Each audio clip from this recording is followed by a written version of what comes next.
Desalination of water. Desalination of water का क्या मतलब है कि उससे हम जो भी बोल सकते हैं, हम उसको डीमिनरलाइज कर रहे हैं, यानी जितने भी कैल्शियम या फिर मैग्नीशियम के जो सॉल्ट्स हैं, हार्डनेस कॉजिंग सॉल्ट्स जो भी हैं, उनको रिमूव कर रहे हैं और आयंस इसमें रिमूव कर रहे हैं। ठीक, खाली आयंस ही हम रिमूव कर सकते हैं इस प्रोसेस, मतलब इसमें लाइक काफ़ी सारे प्रोसेस है, लेकिन हमें दो प्रोसेस पढ़ना है सिर्फ वाटर को डी आयनाइज या डीसैलिनेट करने के लिए, जो कि एक पहला हमारा रिवर्स ऑस्मोसिस है एंड दूसरा है ओवरव्यू में देखेंगे क्या पर्पस है वाटर को डीसैलिनेट करने का। तो जितने भी डिज़ोल्व सॉल्ट्स हैं ब्रैकिश वाटर से, ब्रैकिश वाटर किसको बोलते हैं, जिसकी सैलिनिटी जो है वो 1000 ppm से ज़्यादा होती है, लेकिन 35,000 ppm से कम होती है, और इसको डोमेस्टिक यूज़ के लिए फ़िट करने के लिए। फिर अगर हम देखें क्या क्या टेक्निक्स यूज़ करते हैं, तो रिवर्स ऑस्मोसिस यूज़ करते हैं और इलेक्ट्रोडायलिसिस यूज़ करते हैं। फिर रिवर्स ऑस्मोसिस में जिसको हम आर ओ भी बोलते हैं, तो इसका प्रिंसिपल क्या है कि जब प्रेशर हमारा ऑस्मोटिक प्रेशर से ज़्यादा हो जाता है और जब इस कॉन्सेंट्रेटेड सॉल्यूशन पे ये प्रेशर लगाया जाता है, तो जो सॉल्वेंट होता है या फिर जो बोल सकते हैं प्योर वाटर होता है, वो जो सेमी परमिएबल मेम्ब्रेन होता है उससे डाइल्यूट साइड फ्लो करता है।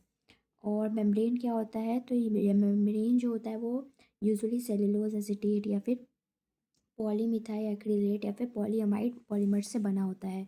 इसका एडवांटेज क्या है कि इससे क्या होता है, लीड, कैल्शियम, मैग्नीशियम और ऑर्गेनिक केमिकल इफेक्टिवली रिमूव हो जाते हैं। फिर इलेक्ट्रोडायलिसिस, हम जो सेकंड मेथड है डीसैलिनेट या डी आयनाइज करने के लिए वाटर को, तो इसका क्या मैकेनिज्म है कि जो चार्ज आयन होते हैं, मतलब सॉल्ट्स की बातें हो रही हैं, उनको हम रिमूव करते हैं वाटर से by passing a direct current pass करके थ्रू इलेक्ट्रोड्स। तो इलेक्ट्रोड्स के थ्रू हम क्या करते हैं, डायरेक्ट करंट जो है वो पास करते हैं। ठीक है। और एक आयन सिलेक्टिव मेम्ब्रेन भी होता है। आयन सिलेक्टिव मेम्ब्रेन का क्या मतलब है कि एक ऐसा मेम्ब्रेन, अगर एनायन मेम्ब्रेन है तो खाली एनायन को पास करने देगा, और आयन मेम्ब्रेन मतलब ये कैटायन मेम्ब्रेन है, सिर्फ कैटायन को पास करने देगा। फिर सेल स्ट्रक्चर अगर हम देखें तो ऑल्टरनेट कैटायन परमिएबल होते हैं, जैसे कि सिर्फ कैटायन जैसे कि Na+ को अलाउ करे जाना, और एनायन मेबल जो होते हैं सिर्फ एनाइन जैसे कि Cl- को अलाउ करते हैं जाने के लिए।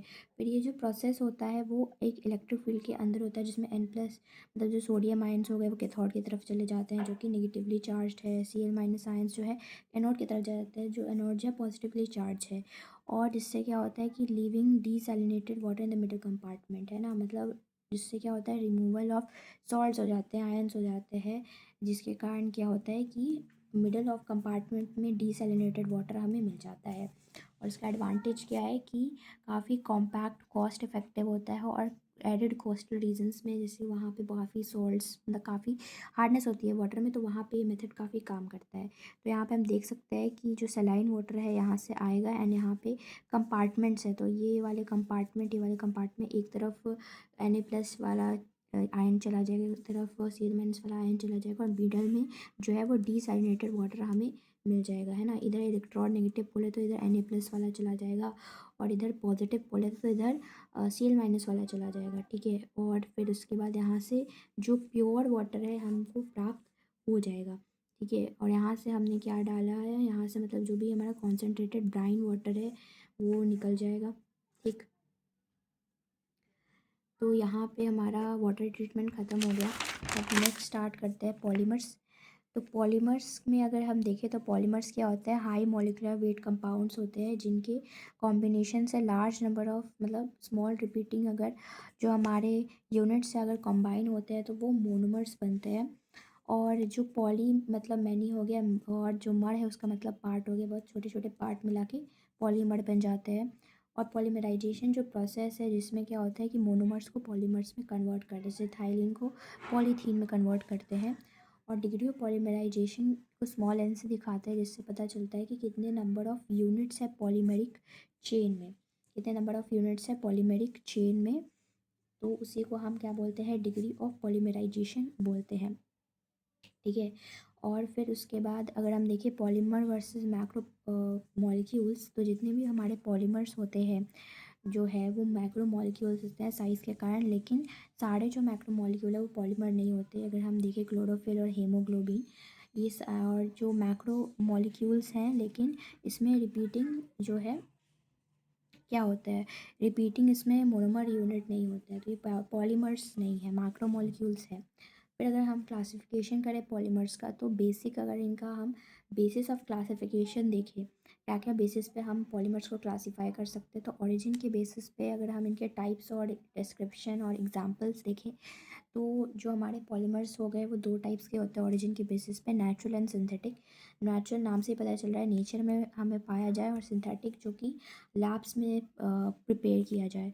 तो अगर हम नेचुरल के एग्जांपल देखें तो स्टार्च, सेलुलोज और जो प्रोटीन है, ये सारे एग्जांपल हो गए नेचुरल पॉलीमर्स की। और जो सिंथेटिक के एग्जांपल है वो पीवीसी, नायलॉन और बेकेलाइट जो है सिंथेटिक के एग्जांपल्स हैं, ठीक है। नेक्स्ट अगर हम देखें हमारा नेक्स्ट हम देखें कौन से बेसिस पे हम कर सकते हैं, मोनोमर के कंपोजिशन पे। अगर हमारा जो आइडेंटिकल मोनोमर है तो होमोपॉलीमर हो गया, अगर हमारा एक से ज़्यादा टाइप का मोनोमर है तो कोपॉलीमर हो गया। तो होमोपॉलीमर का एग्जांपल पॉलीथीन हो गया, इथाइलिन को कंबाइन करके पॉलीथीन बन जाता है, और नायलॉन 66 जो है वो कोपॉलीमर का एग्जांपल हो गया। फिर चेन स्ट्रक्चर की बात करें तो हमारे पास तीन चेन के बेसिस पे, चेन के स्ट्रक्चर के बेसिस पे हमें तीन टाइप्स के हमारे पॉलीमर होते हैं, linear, branched and cross linked. Linear जो होते हैं उसमें कोई ब्रांचिंग नहीं होती है, उसकी डेंसिटी काफ़ी हाई होती है। और ब्रांच जो होते हैं चेन्स विथ, मतलब इनके साइड ब्रांचेस होते हैं और काफ़ी इनकी लो डेंसिटी होती है। और अगर हम देखें क्रॉस लिंक तो इसमें 3D नेटवर्क होता है, हार्ड और ब्रिटल होता है ये। इसके एग्जांपल जैसे पॉलिस्टर और जो नायलॉन है, नायलॉन इससे पहले कहाँ था, नायलॉन 66 यहाँ आया था, जहाँ पे ये कोपॉलीमर का एग्जांपल था। कोपॉलीमर क्या होते हैं कि एक से ज़्यादा टाइप ऑफ मोनोमर आ गया तो कोपॉलीमर बोलते हैं। तो पॉलिस्टर और जो नायलॉन है, पॉलिस्टर क्या होता है, हमारा सिंथेटिक का एग्जाम्पल है, ठीक है। तो अगर हम पॉलिस्टर और नायलॉन देखें तो ये दोनों क्या हो गए, लीनियर के एग्जांपल है ना, जिसमें कोई ब्रांचिंग नहीं होती है, डेंसिटी काफ़ी ज़्यादा होती है। ग्लाइकोजन लो डेंसिटी, पॉलीथीन जो हो गए, पॉलीथीन जो हमारा किस में आया था, पॉलीथीन हमारा होमोपॉलीमर के एग्जांपल में था, और पॉलीथीन लो डेंसिटी पॉलीथीन यहाँ एग्जांपल है ब्रांच्ड में, ठीक है, जिसमें क्या होता है साइड ब्रांचेस होते हैं लेकिन उनकी डेंसिटी कम होती है। वही लीनियर में कोई ब्रांचिंग नहीं होती लेकिन उसकी डेंसिटी ज़्यादा होती है। फिर बैकेलाइट और वल्कनाइज्ड रबर जो है क्रॉस लिंक के एग्जांपल है, जिसमें 3D नेटवर्क हार्ड और ब्रिटल होते हैं। बैकेलाइट जो था वो सिंथेटिक पॉलीमर का भी एग्जांपल था। फिर चेन के कंपोजिशन देखिए, चेन स्ट्रक्चर था, ये चेन कंपोजिशन है, मोनोमर कंपोजिशन है। तो यहाँ पे होमो चेन और हेट्रो चेन आ गया। होमो चेन में क्या होते हैं कि जितने भी कार्बन एटम्स जो है वो बैकबोन होते हैं, और इसमें क्या होता है हेट्रो एटम्स होते हैं बैकबोन में, जैसे कि नाइट्रोजन और ऑक्सीजन।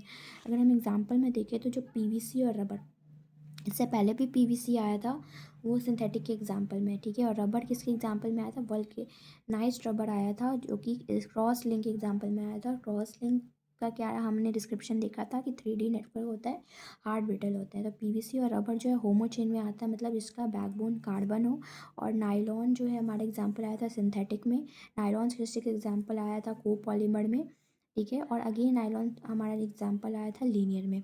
लीनियर क्या होता है, जिसमें कोई भी हमारी ब्रांचिंग नहीं होती, हाई डेंसिटी होती है। और टेट्रिलीन जो ओ से डिनोट करता है, तो ये हेट्रो चेन में आता है, जिसके बैकबोन जो है हमारे हेट्रो एटम्स होते हैं, मतलब अदर देन हम बोल सकते हैं हमारे कार्बन, जैसे कि नाइट्रोजन, ऑक्सीजन। फिर मॉलिकुलर फोर्सेस के बेसिस पे अगर हम देखें तो हमारे जो टाइप्स हो गए, elastomers, fibres, thermoplastic and thermosetting. Elastomers में काफ़ी वीक फोर्स होते हैं, ठीक है। इलाज जैसे कि एग्जांपल आ गया नेचुरल रबर, इससे पहले रबर कहाँ आया था, रबर चेन कंपोजिशन के टाइप, होमो चेन के टाइप में आया था।